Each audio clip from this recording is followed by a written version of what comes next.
I'm a political science major here at Iowa State, and I was just wondering, what's your plan to combat and fix our budget? Because we need a balanced budget. So, there are a couple problems. One, we haven't had a budget for a really long time. That's sort of a problem. But secondly, we spend more money each and every year. It's one of the examples of the political class failing us. Government has spent more money every year for about 50 years now. We have never reduced the size of government. In fact, quite the contrary. No matter what politicians say, election after election, we spend more money in Washington, D.C. every year.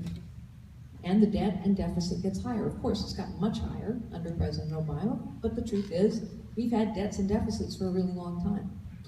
So, how do you reduce debts and deficits? By the way, you all know the answer to that. You don't have to be a political science major to know. How do you reduce debts and deficits? There are only two things you can do. Grow the economy, cut spending. Grow the economy, cut spending. Grow the economy, cut spending. If we cut spending in the right way, we help grow the economy.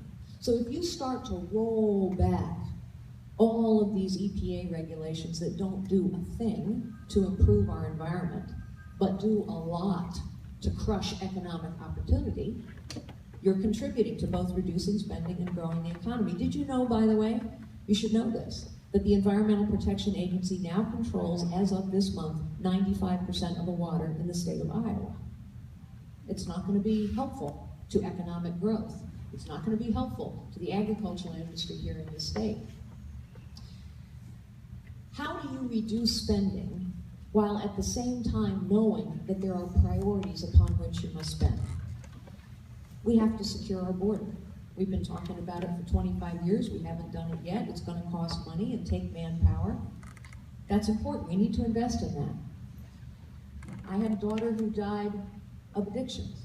We have to invest more in the treatment of drug addictions and mental health. How are we going to do that and still spend less money?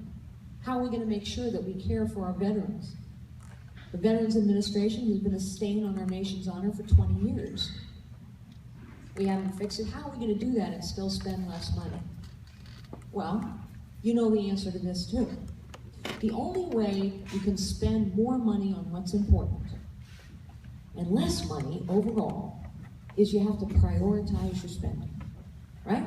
That's how you do it at home or in a business. And how's the only way you can prioritize spending? Actually, we have to know where your money is being spent. We have to go to some version of zero-based budgeting, some version of a plan where every single agency, every single year, has to justify every single dollar. You might be shocked to know that when an agency goes before Congress in an appropriations hearing, they never talk about their whole budget. Never. The only thing they talk about is the rate of increase over last year's budget. So you could be spending hundreds of billions of dollars on something that makes no sense at all. Oh, what a shock. We're doing that throughout government a lot. Or you could be wasting hundreds and hundreds of billions of dollars. Or you could have fraud or corruption. By the way, if you think that's an exaggeration, every year Congress gets a report. A great senator named Tom Coburn, who is unfortunately retiring from the Senate, publishes a report every year, hundreds and hundreds of billions of dollars of fraud, waste, abuse, corruption in the federal government budget, and what do you suppose happens? Nothing. Nothing. So, in order to get to a place where we can spend less overall and yet prioritize and invest in those things that matter, we must know where every dollar is being spent. We must go to zero-based budgeting. How, might you ask, are we going to do that? Because it takes Congress to act. Bear with me here for a moment. We know that politicians respond to pressure. And when pressure is applied to politicians, they move. How do we know that? Because a year and a half ago, when the scandal of the VA wait times in Arizona hit, there was so much pressure put on the political system that within 3 short weeks, Congress came together in a bipartisan bill, passed a law, which Obama promptly signed, that said we could fire. Wow, we could fire 400 senior executives in the Veterans Administration. It was a breakthrough, because you can't fire anybody in the federal government. By the way, sad note, only one person's been fired. A month ago, we learned 256,000 veterans have died waiting for appointments. You don't hear a peep out of Washington or all these politicians. But the point is, they responded to pressure.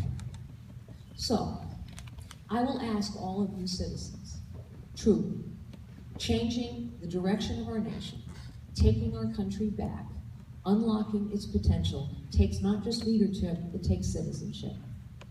And so on a regular basis, I will go into the Oval Office and I will ask you a series of questions, and I will ask you to vote on your smartphones. Because technology is a way of focusing pressure on the political class. So I'm going to ask you that question, sir. I'm going to say, please take out your smartphones. Maybe I'll do this in a weekly radio address. Please take out your smartphones, ladies and gentlemen.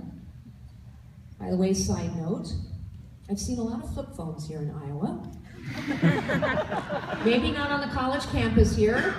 Maybe Cyclones don't own flip phones, but some of the rest of Iowans do, and you must upgrade. You have 18 months to do so. Smartphones are required for this, but the point is, I'm going to ask, do you think we should know where every dollar is being spent and go to some version of zero-based budgeting? Press 1 for yes, 2 for no. This technology exists. Do you think we ought to be able to fire senior executives in the federal government who don't do their jobs? Press 1 for yes, 2 for no. The point is, there are a whole set of questions that you know the answers to. It is common sense and good judgment. And now it is time to focus the common sense and good judgment of the American citizenry on the political class so we actually get something done. Know where your money is being spent and prioritize how we spend it.